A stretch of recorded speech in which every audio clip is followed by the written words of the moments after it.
Video like जरूर कर लीजिए और ऐसे वीडियो लगातार फ्री में पाने के लिए चैनल को तुरंत सब्सक्राइब कर लीजिए और बेल आइकन को जरूर टैप कर लीजिए ताकि आगे भी सारे वीडियो आपको मिलते रहे। यूट्यूब में फॉलो करते हैं तो प्लीज ये वाला फ्री टेलीग्राम चैनल जरूर ज्वाइन कर लीजिएगा। सारे नोटिफिकेशन सारे अपडेट यहीं पे आते हैं, ध्यान रखिएगा। सारे क्वेश्चन अटेम्प्ट करिए और स्कोर अपना तुरंत कमेंट करके बताइए कितने सही हो रहे हैं कितने गलत हो रहे हैं, जल्दी से कमेंट करके बताइए। शुरू करते हैं आज के अपने सेशन को। यहाँ पर पहला क्वेश्चन है, इसमें पूछा गया है कि निम्नलिखित में से किसका स्थगन गांधी इरविन समझौते में किया जाना प्रस्तावित था। अब यह असहयोग आंदोलन था, खिलाफत आंदोलन, गोलमेज सम्मेलन या फिर सविनय अवज्ञा आंदोलन। तो सही आंसर क्या आएगा? ऑप्शन डी यानी कि सविनय अवज्ञा आंदोलन।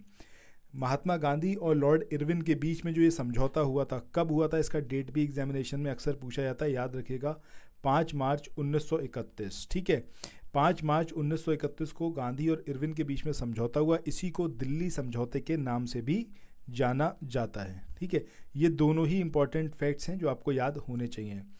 इसमें यहाँ पर 3 बातें कही गई थी। एक तो था आपका कि गांधी इरविन समझौते के अंतर्गत कि भाई सविनय अवज्ञा आंदोलन जो है इसको स्थगित किया जाएगा। दूसरा, कांग्रेस जो है वो आपका गोलमेज सम्मेलन में पार्टिसिपेट करेगी। और तीसरा ये था कि वो सारे राजनीतिक बंदी ऐसे प्रिजनर्स जो कि हिंसक गतिविधि में शामिल नहीं हैं, उन सबको जो है वो रिहा कर दिया जाएगा। अब जब हिंसक गतिविधि की बात हुई, दैट मीन्स कि भगत सिंह को इस समझौते के थ्रू नहीं छोड़ा जाना था। इसी के बाद फाइनली 23 मार्च 1931 को भगत सिंह को फांसी दे दी गई थी। ठीक है, चलो इसके बाद नेक्स्ट क्वेश्चन की बात करते हैं। अब ऐसा नहीं था कि महात्मा गांधी के यहाँ पर प्रयासों में कोई कमी थी या फिर वो चाहते नहीं थे कि भगत सिंह को बचाया जाए। ये सारी मनगढ़ंत कहानियाँ थी। महात्मा गांधी का अपना जो उसूल था, जो अपने उनके प्रिंसिपल्स थे, वो उस पर कायम थे। बाकी उन्होंने कोशिश पूरी करी थी ताकि भगत सिंह को बचाया जा सके। ठीक है, बट फाइनली वो चीज़ हो नहीं पाई। चलिए नेक्स्ट क्वेश्चन की बात करते हैं। पूछा गया है निम्नलिखित व्यक्तियों में से किसने गांधी तथा इरविन को 2 महात्मा कहा था। अब ये मीराबेन थी, सरोजिनी नायडू, मदन मोहन मालवीय या फिर जवाहरलाल नेहरू। तो सही आंसर क्या आएगा आपका? ऑप्शन बी यानी कि सरोजिनी नायडू। इन्होंने महात्मा गांधी और लॉर्ड इरविन को जो ये समझौता हुआ इसके बाद बोला था कि ये 2 महात्मा हैं। नेक्स्ट क्वेश्चन की बात करते हैं। इसमें यहाँ पर पूछा गया है निम्नलिखित में से किसने भारतीय राष्ट्रीय कांग्रेस के कराची अधिवेशन का सभापतित्व किया था। मतलब इसमें अध्यक्ष कौन थे। अब ये कराची जो सम्मेलन था, मतलब कराची जो अधिवेशन था, ये बहुत ज़्यादा इम्पोर्टेंट था। क्यों ये बहुत ज़्यादा इम्पोर्टेंट था? तो आगे चले नेक्स्ट क्वेश्चन को देखें। इससे पहले कुछ एक इन्फॉर्मेशन है आप लोगों के लिए जो बहुत इंपॉर्टेंट है। अगर आप लोग उत्तर प्रदेश पीसीएस की तैयारी कर रहे हैं, आप आरओ की तैयारी करना चाहते हैं, बीईओ की तैयारी करना चाहते हैं, इन तीनों एग्जाम की अगर आप तैयारी करने चाहते हैं तो स्टडी फॉर सिविल सर्विसेज के कोर्सेज को आप ज्वाइन कर सकते हैं कंप्लीट तैयारी के लिए। ये वन स्टॉप डेस्टिनेशन है। यहाँ पर आपको सब कुछ मिलेगा, जिसमें स्टडी मटेरियल रहेगा, टेस्ट सीरीज रहेंगी, पेड क्विज रहेंगी, सब कुछ आपको एक ही जगह पर मिलेगा। और ये सब कुछ सफिशिएंट होगा आपके एग्जाम को क्रैक करने के लिए, एग्जाम को निकालने के लिए। लेटेस्ट ग्रुप स्टार्ट हो चुके हैं और उन ग्रुप में आपको एडमिशन लेने के लिए सिंपली जो ये नंबर मैं आपकी स्क्रीन पर लिख रहा हूँ, इन नंबर्स पर आप कॉल कर सकते हैं। 8564880530 इस नंबर पर आप संपर्क कर सकते हैं। इसके अलावा 9696066089 इस नंबर पर कांटेक्ट कर सकते हैं, या फिर आप 7523864455 इन तीनों में से किसी भी नंबर पर कॉल करके आप हमसे संपर्क कर सकते हैं और ये लेटेस्ट ग्रुप जो है इसमें आप एडमिशन ले सकते हैं। क्योंकि इसमें कई सारी चीज़ें ऐसी हुई थी जो कि आगे पूरा जो मतलब हिंदुस्तान का भविष्य था उसको तय करने वाली थी। सबसे इम्पॉर्टेंट इसके अंदर जो बात रही थी वो था आपका फंडामेंटल राइट्स। फंडामेंटल राइट्स यानी कि जो मौलिक अधिकार थे, मौलिक अधिकारों के संबंध में एक प्रस्ताव इसमें पारित करा गया था। एग्जामिनेशन में अक्सर ये पूछा जाता है। इसके अलावा राष्ट्रीय आर्थिक कार्यक्रमों से रिलेटेड भी यहाँ पर एक प्रस्ताव पारित किया गया था और इसमें मतलब महात्मा गांधी का कुछ लोगों ने विरोध किया था। तो गांधी जी ने इसमें कहा था कि गांधी मर सकते हैं और गांधीवाद नहीं, मतलब गांधी की जो विचारधारा है वो कभी नहीं मर सकती और वो आज भी उतनी ही प्रासंगिक और उतनी ही जीवंत है। आप अक्सर ये चीज़ देखते होंगे, कोई भी कंट्री कितनी भी किसी दूसरी कंट्री पर अटैक कर ले, कितना भी कुछ कर ले, कितना युद्ध कर ले, अल्टीमेटली आपको टेबल पर आके बात करनी ही होती है। शांति ही फाइनली जो है वो कॉन्क्लूजन निकल के आता है और जब तक शांति नहीं होगी तब तक तो फिर आप समझ लो कि जब तक उथापतल होती रहेगी। ठीक है, सो यहाँ पर ये 2 पॉइंट इसके बारे में याद रखिएगा। और इसमें जो अध्यक्षता करी थी वो किसने करी थी? वल्लभ भाई पटेल ने। चलिए नेक्स्ट क्वेश्चन की बात करते हैं। और इसमें जो था पहला ये ऐसा मौका था जब पूर्ण स्वराज को कांग्रेस द्वारा परिभाषित किया गया था। अगला क्वेश्चन यहाँ पर है, इसमें पूछा गया है कि निम्नलिखित में से किसने भारतीय राष्ट्रीय कांग्रेस के कराची अधिवेशन को महात्मा गांधी की लोकप्रियता और सम्मान की पराकाष्ठा माना था?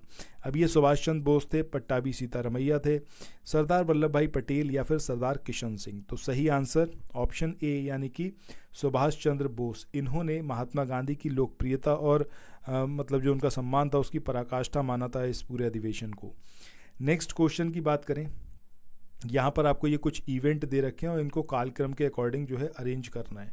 तो सबसे पहले यहाँ पर एक बार डेट्स देख लेते हैं। अगर गांधी इरविन समझौते की बात करें तो 5 मार्च 1931 को हुआ था। ये मतलब चारों इवेंट 1931 के ही हैं। भगत सिंह की फांसी की बात करें तो 23 मार्च 1931। वहीं भारतीय राष्ट्रीय कांग्रेस का जो कराची सेशन हुआ था ये आपका 26 से 31 मार्च तक चला था 1931 में।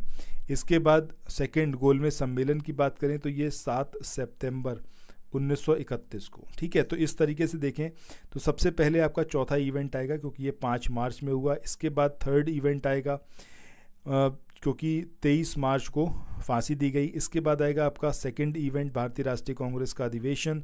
उसके बाद आएगा आपका पहला जो इवेंट है। सो आंसर क्या आएगा आपका 4, 3, 2, 1। ये यहाँ पर हमारा कोड होगा 4321। सो लेट्स सी कि आंसर कौन सा है। ऑप्शन सी जो है वो यहाँ पर सही आंसर होगा। इसके बाद अगले क्वेश्चन की बात करें। इस क्वेश्चन में यहाँ पर आपसे पूछा गया है कि भारतीय राष्ट्रीय कांग्रेस या फिर भारतीय राष्ट्रीय आंदोलन से संबंधित निम्नलिखित घटनाओं को आप पढ़ें। भारतीय राष्ट्रीय कांग्रेस का जो कराची सेशन था इसको अभी हमने देखा है, ये आपका 26 मार्च से 31 मार्च 1931 तक चला था। राजगुरु को फांसी या फिर भगत सिंह को फांसी या फिर सुखदेव को, सेम डेट 23 मार्च 1931। गांधी इरविन समझौता 5 मार्च 1931। ठीक है, अब इसको आपको यहाँ पर कालक्रम के अकॉर्डिंग अरेंज करना है। तो 3 आएगा, फिर आपका 2 आएगा, फिर आपका 1 आएगा, यानी कि 321 जो है वो यहाँ पर हमारा कोड आएगा ऑप्शन ए। इसके बाद अगले क्वेश्चन की बात करें। इस क्वेश्चन में भी आपको ये घटनाएं दे रखी हैं और आपसे कहा गया है कि इसको जो है आप कालक्रम के अनुसार व्यवस्थित करें। तो सबसे पहले गांधी इरविन समझौता 5 मार्च 1931। कराची सेशन जो था आपका 26 से 31 मार्च 1931। भगत सिंह को फांसी की बात करें तो 23 मार्च 1931। इसके बाद पूना समझौता की बात करें सो ये हुआ था आपका 24 सितंबर 1932 को। ठीक है, तो ऑब्वियसली बात है चौथा इवेंट तो सबसे बाद में आना ही है। सबसे पहले क्या होगा आपका गांधी इरविन समझौता यानी कि नंबर 1 आएगा। इसके बाद सेकंड आएगा आपका जो फांसी हुई भगत सिंह की यानी कि थर्ड प्लेस पर, मतलब थर्ड जो इवेंट हुआ। उसके बाद सेकंड इवेंट आएगा, उसके बाद आएगा आपका चौथा इवेंट। तो 1, 3, 2, 4 ये यहाँ पर हमारा सही आंसर आएगा। ठीक है, चलो आगे मूव ऑन करते हैं नेक्स्ट क्वेश्चन पे। इस क्वेश्चन में यहाँ पर पूछा गया है कि पहला जो गोलमेज सम्मेलन हुआ उसके बारे में ये जो कथन दिए हुए हैं कौन सा सही नहीं है, प्रथम गोलमेज सम्मेलन के बारे में। अब इसमें पहला जो स्टेटमेंट है ये है कि ये 1930 में आयोजित किया गया था। तो ये वाली बात तो एकदम सही है कि 1930 में इसको आयोजित करा गया था। पहला स्टेटमेंट तो करेक्ट है। इसे साइमन आयोग की रिपोर्ट पर चर्चा करनी थी, दिस इज़ ऑल्सो करेक्ट। तीसरा, इसका आयोजन लंदन में हुआ था, ये वाली बात भी यहाँ पर सही है। इसमें कांग्रेस प्रतिनिधिमंडल ने पार्टिसिपेट किया था, ये यहाँ पर इनकरेक्ट है क्योंकि कांग्रेस की तरफ से केवल जो सेकेंड गोलमेज सम्मेलन हुआ था उसमें पार्टिसिपेट करा गया था। सो आंसर क्या आएगा हमारा option D.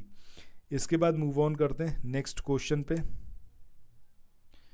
Just a second, ये क्वेश्चन यहाँ पर दिया हुआ है। इसमें पूछा गया है आपसे कि ब्रिटिश सरकार द्वारा लंदन में भारतीय नेताओं का प्रथम गोलमेज सम्मेलन कब बुलाया गया। तो अभी हमने देखा है 1930 में इसका आयोजन किया गया था।